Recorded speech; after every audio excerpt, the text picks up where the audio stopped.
우리는 계속해서 요한복음 말씀 차례로 묵상해 가고 있는 가운데 있습니다. 매일 성경 본문도 또 우리의 진도와 맞게 매일 성경으로 또 요한복음을 묵상하고 계실 텐데요. 이제는 시간이 많이 흘러서 예수님과 제자들이 함께 할 수 있는 시간이 이제 얼마 남지 않았습니다.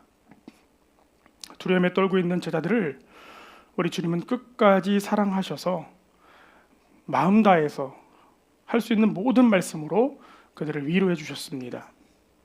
또 그것으로도 부족해서 결단코 혼자 있게 하지 않겠노라 강조하시면서 위로하신 예수님의 그 모든 말씀을 마치시고 제자들을 위하여 기도하시는 장면이 바로 오늘 본문의 이야기입니다.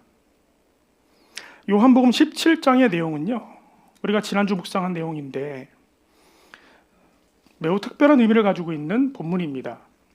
왜냐하면 다른 복음서에는 오늘의 기도가 기록되어 있지 않기 때문입니다. 오로지 요한복음에만 기록되어 있는 기도의 내용이에요. 우리가 기억하는 그 예수님의 마지막 기도, 여러분 어떤 기도죠? 아까 처음에 영화의 한 장면에서 나왔던 바로 그 기도 아니겠습니까? 우리들에게 겟셋마네 기도로 잘 알려져 있는 기도, 예수님께서 땀이 피가 되도록 기도하셨다는 그 장면의 기도를 여러분 아마 기억하실 겁니다. 이런 내용이었습니다. 아버지, 이 잔을 내게서 옮기시옵소서. 그러나 나의 원대로 마옵시고 아버지의 원대로 하옵소서. 십자가라는 그 고난 앞에서 자기 자신을 위하여 또 본인 예수님께서 걸어가셔야 할 그 본인의 사명을 위하여 간절히 기도하신 예수님의 기도를 우리는요 잘들 기억합니다. 그런데 요한복음에는 오히려 그 기도가 기록되어 있지 않습니다. 그 기도 대신에 예수님께서 제자들을 위해 해주신 특별한 기도가 기록되어 있습니다. 아마도 요한은 늘 예수님 곁에 붙어 있었거든요. 늘 성경에 표현해 보면 요한을 어떻게 표현하냐면 예수님 품에 안겨 있는 자가라는 이런 식의 표현이 등장합니다. 예수님의 특별한 사랑을 받았고 또 늘 예수님 곁에 있던 요한이 다른 제자들은 듣지 못했던 그 예수님의 기도를 들었던 것이 아니었을까. 그래서 성경학자들은 이 기도를 예수님의 대제사장적 기도다 이렇게 어려운 말로, 학자들은요 하여튼 쉬운 것도 되게 어렵게 표현해요. 그죠? 대제사장적 기도다 이렇게. 그래서 신학교 가면요 이렇게 배우는 거예요. 대제사장적 기도다. 시험에 납니다. 요한복음 17장의 기도를 뭐라고 하는가? 뭐라고 그랬더라? 대제사장적 기도. 답을 써야 되는 거예요. 여러분, 대제사장이 뭐 하는 사람이었습니까? 구약에서 이스라엘 백성들을 대신해서, 우리 수요일에도 그 말씀 나눴는데, 그때는 그 당시에는 백성들이 하느님 앞에 직접 나아가 기도하지 못했습니다. 그거는 목숨 걸고도 못했어요. 제사장들을 통해서 하나님 앞에 기도할 수 있었는데, 그것도 정말 하나님 앞에 들어가는 그 지성소에 들어가서 드리는, 하나님을 대면하여 드릴 수 있는 그 기도는 오로지 대제사장만이 1년에 한 번 들어가서 기도했다고 그랬습니다. 이스라엘 백성들을 대신해서 하나님의 지성소에 들어가서 대신 기도했던 사람이 바로 대제사장입니다. 마찬가지로 예수께서 자신을 위함이 아니라 그분의 제자들을 위해서 대신 기도하신 내용이 바로 오늘의 본문의 내용인 것입니다. 그래서 신학자들은 대제사장적인 기도다 이렇게 표현하고 있는 거예요. 우리가 생각할 때 사실 누군가를 위해서 대신 기도한다라고 하는 것이 특별한 일이 아닐 수 있습니다. 우리도 누군가를 위해서 기도하지 않습니까? 그러니까 이게 뭐 별건가 할 수도 있는 거지. 하지만 오늘의 기도가 그러한 기도들 중에서도 유난히 특별한 건 이 기도가 다른 누구도 아닌 예수님이 하신 기도라는 점 때문에 대단히 특별합니다. 첫 번째 이유는요, 예수님께서 하셨다는 점에서 이 기도의 내용은 분명 하나님의 뜻과 같을 것이 분명하기 때문에 특별합니다. 이 기도의 내용이요. 예수님께서 하신 기도의 내용은 우리가 생각하는 단순한 바램이라든지 또는 소원이라든지 뭐 이렇게 하늘에 별똥별이 떨어지면 거기에 소원을 빌면 이루어진다는 그런 이야기처럼 그냥 이렇게 되면 참 좋겠다, 이렇게 했으면 좋겠다라고 하는 그런 바램 정도의 기도가 아니었습니다. 또 그냥 생각나는 대로 그냥 했던 기도 역시 아니었습니다. 예수님의 기도는 그 십자가의 죽음을 앞에 둔 정말 진지하고도 진지한 엑기스 같은 기도였습니다. 그런데 이 기도는 누구의 뜻에 합당한 기도를 하셨을까요? 그래요. 하나님의 뜻에 합당한 기도를 하나님 앞에 올려드렸을 것입니다. 그래서 이 기도가 특별해요.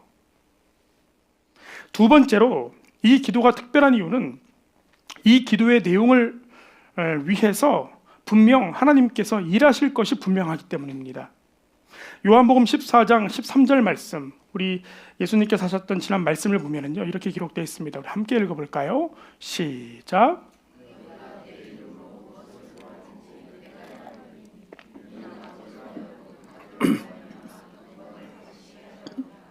내 이름으로 무엇이든지 내게 구하면 내가 행하리라. 그래요.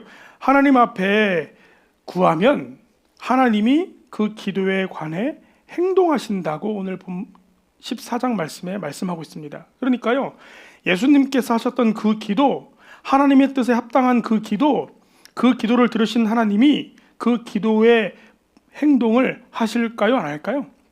하신다는 겁니다. 틀림없이 하실 거라는 겁니다. 그래서 특별해요. 그리고 세 번째로 이 기도가 특별한 이유는 이 기도의 내용이 그야말로 반드시 이루어질 것이 분명하기 때문입니다. 요한복음 16장 23절 이하의 말씀을 보면요, 이렇게 기록되어 있어요. 그날에는 너희가 아무것도 내게 묻지 아니하리라. 내가 진실로 진실로 너희에게 이르노니 너희가 무엇이든지 아버지께 구하는 것을 내 이름으로 주시리라. 지금까지는 너희가 내 이름으로 아무것도 구하지 아니하였으나 구하라. 그리하면 받으리니 너희의 기쁨이 충만하리라. 또 마태복음 7장에는 우리가 너무 잘 아는 말씀 나오지요. 구하라. 그리하면 너희에게 주실 것이요. 찾으라. 그러면 찾을 것이요. 문을 두드리라. 그러면 너희에게 열릴 것이니 구하는 이마다 받을 것이요 찾는 이는 찾아낼 것이요 두드리는 이야기는 열릴 것이니라. 너희 중에 누가 아들이 떡을 달라 하는데 돌을 주며 생선을 달라 하는데 뱀을 줄 사람이 있겠느냐? 너희가 악한 자라도 좋은 것으로 자식에게 줄 알거든. 하물며 하늘에 계신 너희 아버지께서 구하는 자에게 좋은 것으로 주시지 않겠느냐. 아멘. 그래요. 그러니 주님이 우리 예수님께서 하신 이 기도 분명 하나님께서 이루어 주실 겁니다. 게다가 야고보서 4장 말씀을 보면은요, 때로 기도에 응답받지 못하는 경우에 대하여 이렇게 말씀하고 있는데, 여러분들의 이해를 돕기 쉬운 성경으로 읽어드리면 3절 말씀 보면요, 그리고 구해도 받지 못하는 것은 구하는 동기가 잘못되었기 때문입니다. 여러분은 오직 자신의 유익만을 위하여 쓰려고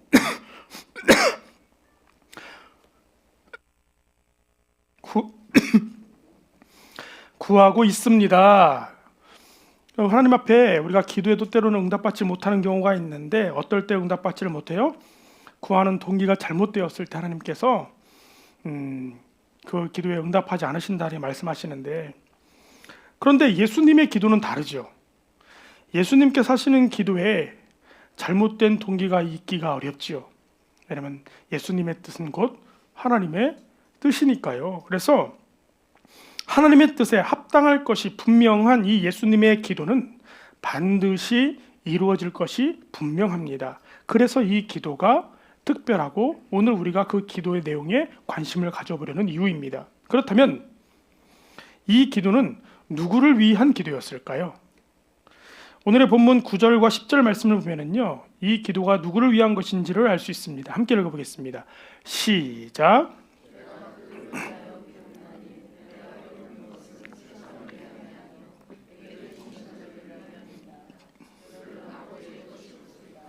내 것은 다 아버지의 것이요 아버지의 것은 내 것이온데 내가 그들로 말미암아 영광을 받았나이다. 아멘. 그래요. 이 기도는요, 세상을 위한 기도가 아니었습니다. 그러니까 모든 세상 사람들을 위하여서 기도하신 게 아니에요. 누군가 특별한 대상을 향해 기도하신 겁니다. 누구요? 하나님께서 예수님에게 주신 자들, 그들을 위한 기도예요. 예수님의 제자들이요. 그렇다면 하나님께서 예수님에게 주신 자들이란 어떤 자들일까? 17장 7절 보면요, 지금 그들은 아버지께서 내게 주신 것이 다 아버지로부터 온 것인 줄 알았나이다. 무엇을 아는 사람들이요? 예수님이 가진 모든 것들이 아버지로부터 왔다는 것을 아는 사람들, 예수님이 하는 모든 사역이 하나님의 뜻으로부터 나왔다는 걸 다 아는 사람들, 주는 그리스도시요 살아계신 하나님의 아들이십니다라고 했던 베드로의 고백이 무슨 말인지 아는 사람들, 그들을 위하여 지금 기도하고 있다는 것입니다. 그러면요, 그 사람들이 이것이 다 하나님의 뜻 가운데 있다는 걸 어떻게 알았을까요? 8절 말씀에 보니까요, 나는 아버지께서 내게 주신 말씀들을 그들에게 주었사오며 그들은 이것을 받고 내가 아버지께로부터 나온 줄을 참으로 아오며 아버지께서 나를 보내신 줄도 믿었사옵나이다. 어떻게 알게 됐대요? 예수님께서 전해준 하나님의 말씀을 통해서 그들이 알게 됐답니다. 그렇게 믿게 됐답니다. 바로 그 믿음을 갖게 된 제자들을 향해서 지금 기도하고 계신 것입니다. 그러면 그 당시 예수님의 말씀을 듣고 예수님 믿게 된 그 당시의 제자들만 해당되는 것인가? 그렇지 않습니다. 17장 20절 말씀 같이 읽어볼까요? 시작.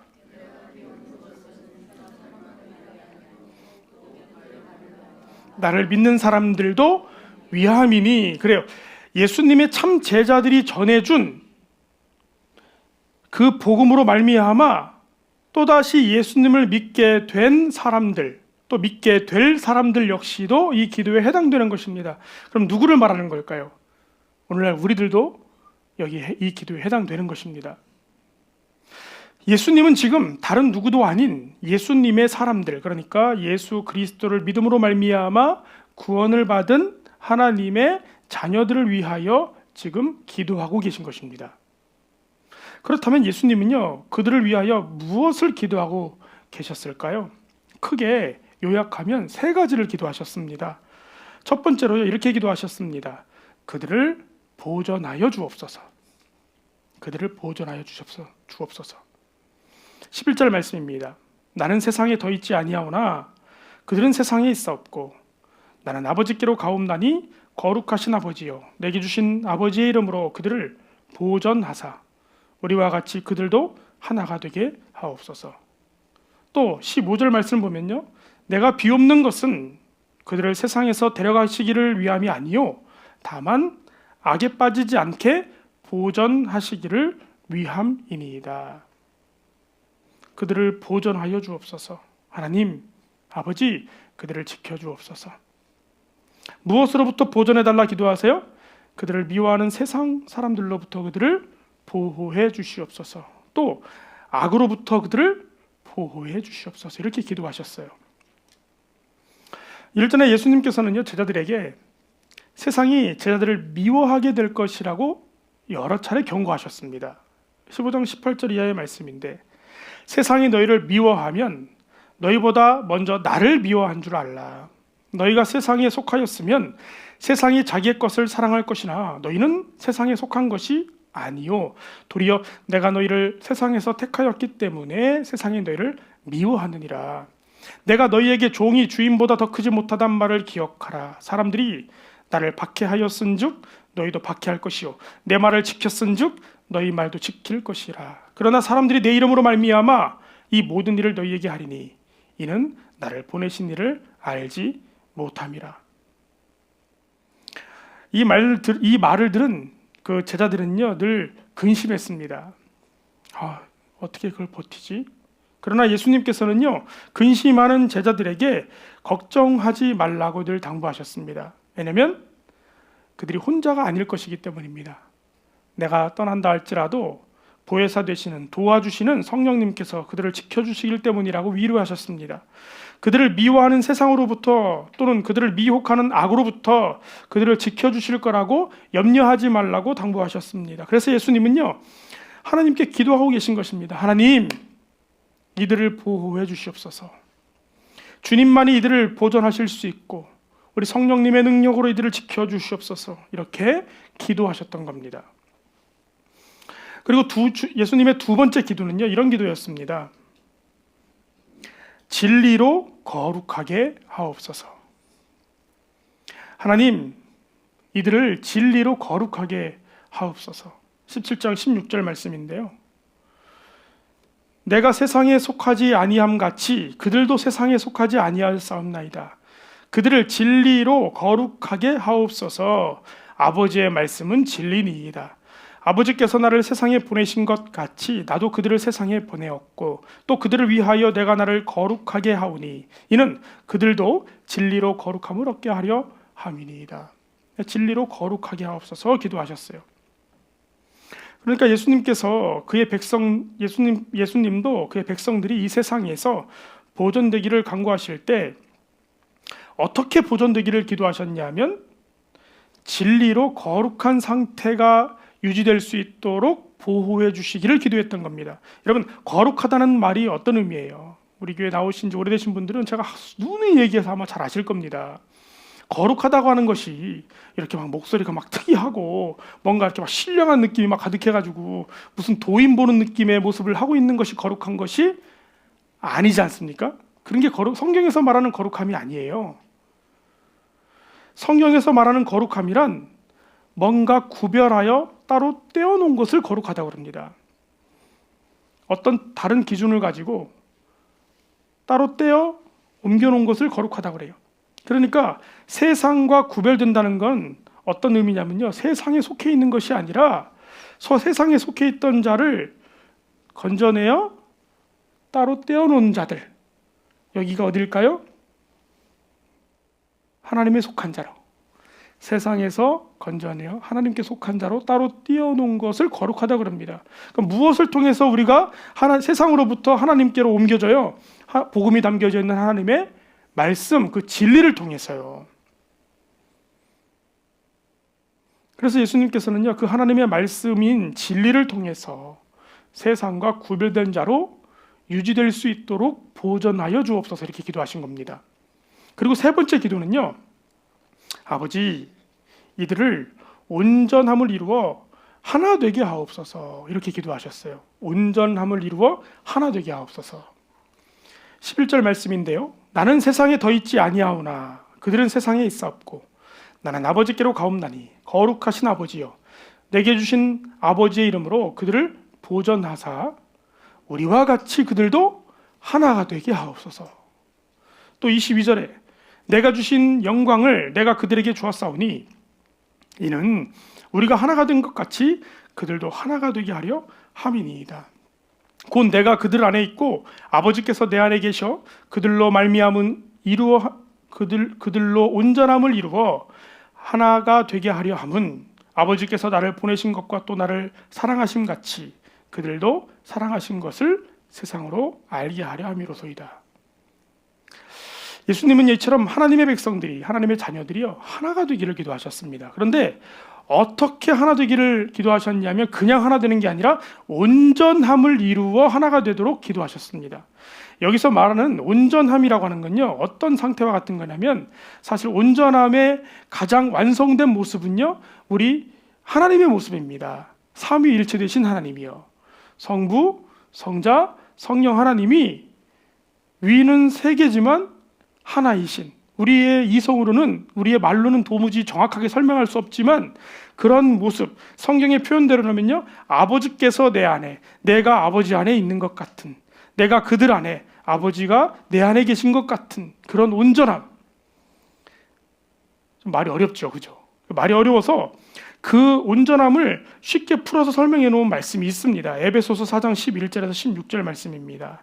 여러분들이 잘 아는 말씀이에요. 같이 읽어볼까요? 시작.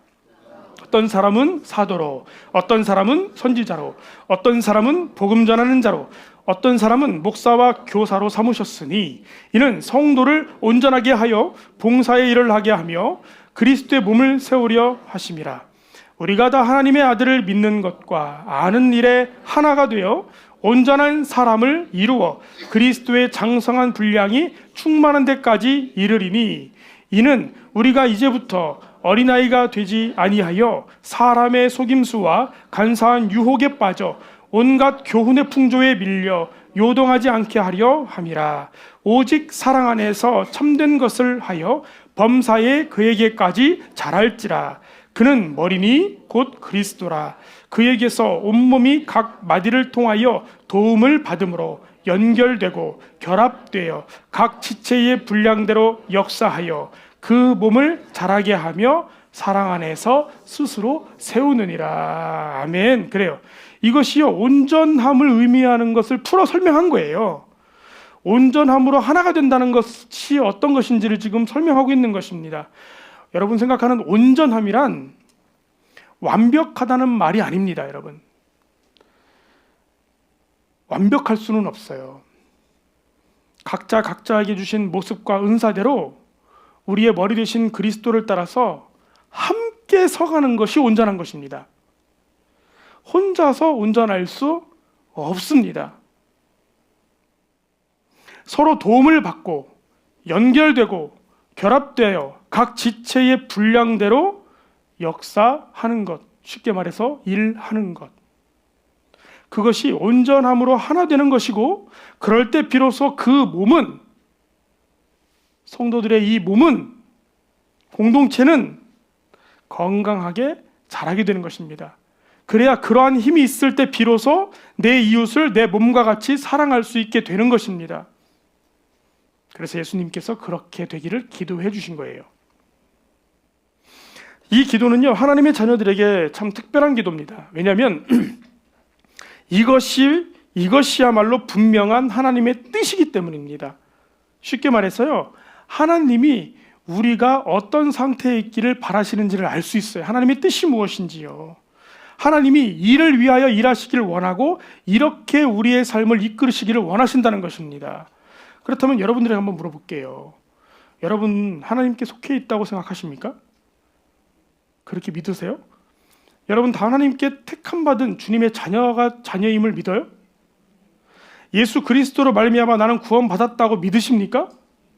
하나님께 영광이 되며 내 삶이, 내 존재가 하나님께 기쁨이 된다는 그런 자녀가 되었다는 사실을 정말 믿으세요?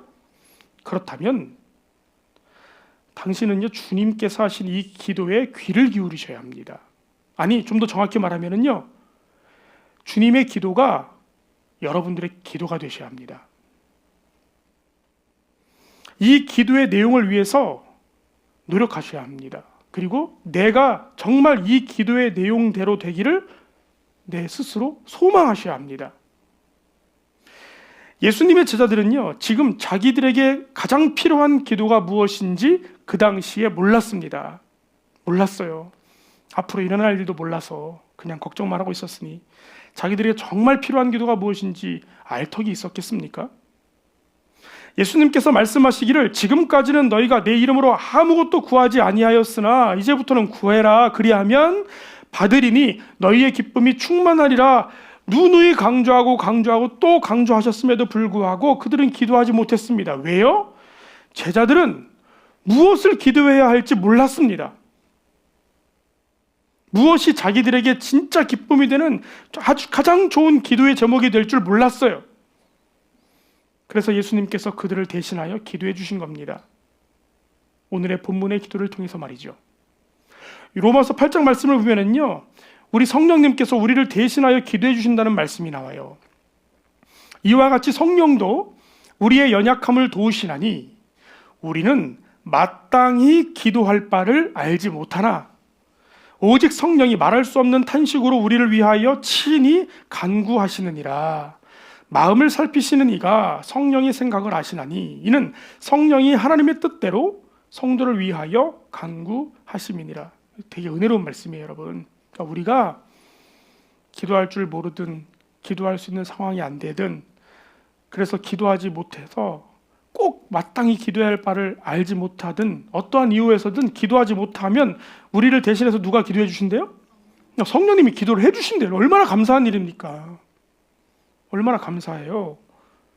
그런데 그 성령님이 무엇을 위해서 대신 기도해 주시냐 하면 그 기도를 성경은 뭐라 표현하냐면 마땅히 기도할 바를 알지 못해서 기도하지 못할 때 기도해 주신답니다. 그러니까요, 우리들에게 마땅히 기도해야 할 바가 있다는 것입니다. 왜 성령님이 탄식하며 기도할까요? 안타까운 거니까요. 안타까우니까요.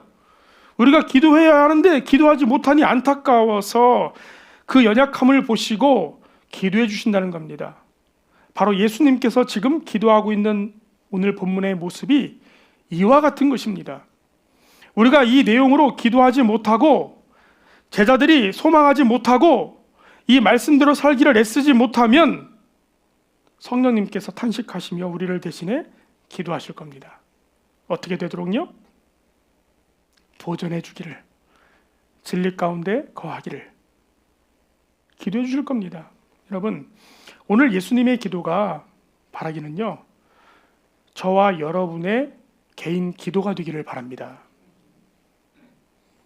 주님, 저 사람을 보존해 주시옵소서. 제발 저 인간만은 진리로 이끌어 주시옵소서가 아니라 하나님, 저를 보존해 주시옵소서. 진리 가운데 거하게 하옵소서. 기도할 수 있으셔야 돼요. 여러분들의 진짜 소원이 되길 바랍니다. 이 기도의 제목들이요. 예수님과의 마지막 밤을 안타깝게도 육신이 약하여 기도하지 못하고 졸았던 그 제자들과 같이 되지 마시고 시험에 들지 않도록 이와 같이 기도하시길 바랍니다. 주님, 저를 보존하여 주옵소서. 세상으로부터, 악으로부터 저를 보호해 주옵소서. 무엇보다 주님의 말씀으로 거룩한 삶 살도록 저를 구별하여 주옵소서. 진리의 말씀이 나를 이끌게 하시고 세상과 구별되게 하옵소서. 주신 은사와 달란트로 온전하게 하사 서로 하나 되게 하옵소서. 건강한 몸이 되어서 공동체를 이루고 서로 사랑하고 아끼고 주신 것으로 서로 도우며 힘이 되게 하옵소서. 믿음으로 자라게 하옵소서. 주님 나라 있게 하는 그날까지, 주님 나라에 있게 되는 바로 그날까지 창세 전부터 나를 택하여 세우신 그 이유와 사명을 따라 그 영광 받을 때까지 나와 함께 하여 주옵소서. 그렇게 겸손히 기도하며 이것이 우리들의 소망이 되어야 합니다. 주님께서 이렇게 기도하고 소망하기를 바라시는 겁니다. 우리들에게 주기도문과 같은 기도로 가르쳐 주시는 거예요. 마땅히 기도할 바가 무엇인지요. 그렇게 기도하면 우리 주님께서 반드시 일하실 겁니다. 그 구하는 바를 여러분들이 얻게 될 겁니다. 왜요? 그것이 하나님의 틀림없는 뜻이니까요. 결국 그 결과가 저와 여러분들에게 큰 기쁨이 될 줄 믿습니다. 아멘. 함께 따라해 볼까요? 주님, 나를 보존하여 주옵소서. 진리의 말씀으로 거룩하게 하옵소서. 내가 온전함을 이루어 하나 되게 하옵소서. 아멘. 왜 이렇게 안 했어요? 아멘. 그래요. 금주 한 주간 우리를 위하여 고난당하신 그 주님을 생각하면서 어떤 분들은 주님이 고난당하셨으니까 나도 고난당하리라 그러면서 막 힘들고 고통스러운 한 주를 보내시는 분들도 있는데요. 물론 그것도 의미가 있습니다. 금식하시는 분들도 있을 수 있고 또 자기가 즐겨하던 것들 안 하면서 이렇게 하는 분들도 있는데요. 저는 정말 주께서 이 고난의 길을 걸으실 때 나도 이렇게 고난 당했으니까 너도 한번 당해봐라 이런 마음으로 십자가를 지지는 않으셨을 거라고 믿습니다. 오히려 거기에 담겨져 있는 그 사랑, 우리를 영원한 심판으로부터 건져내고자 하셨던 그 사랑, 그 감사를 우리 마음 가운데 깊이 새기면서 주님, 나를 죽기까지 사랑하시는 그 사랑으로 저를 보호해 주세요. 진리로 이끌어 주세요. 온전하게 해주세요. 한 주간 여러분들의 기도 제목이 되기를 바랍니다. 열매가 있을 줄 믿습니다. 기도하겠습니다.